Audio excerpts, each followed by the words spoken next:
Guys, ito na oh, niluluto na ni Inday yung ano, pigar-pigar guys. Nakain pa kayo ng pigar-pigar? Sarap oyster sauce pa nga yun, oh. Sarap loong yan guys. Masarap ba Inday? Yun, oh. Oh, yan lang ang ano namin, pagkain namin ni Inday ngayon. Parang sabi, ang dami naman ng repolyo masyado. Sabi na kalahati lang. Bagay, dami naman yan guys. Yun, oh.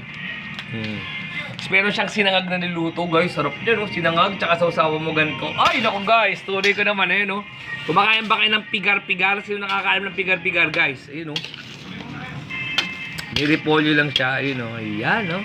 Kasi nag-iisip tayo kung ano lalagay natin kanina dyan, oh. Dahil meron tayong sinangag. Ayun, oh. Sarap niyan, Inday. Kung ka ba ako nagluto na hindi masarap?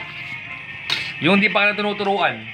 Saan lang to? Guys, alam nyo ba sa akin na natuto magluto to? Ang alam lang nito dati luto, ano eh, prito lang eh. Puro pritong itlog, pritong hotdog, pritong tosino, prito. Lahat basta ng prito ng mga ano lang, simple lang, processed foods. Sa akin na natuto yan, guys. Sarap nyo, no? Pigar. Nakain ba kayo niyan? Ano? Sarap po. Pigar. Oh, yan, niluluto ni Inday. So, ilang araw tayong wala na naman. Kahapon lang tayo wala, guys. Oh, ayun, oh, nauho na aking Baby love. Baby love ka ba? Sarap. Luto na ba yung ano niyan, laman? Nga. Naku. Gusto ko yung ano ba doon eh. Prito pa yung... sarap. Lambot. Sarap, guys. Sarap. Gisa.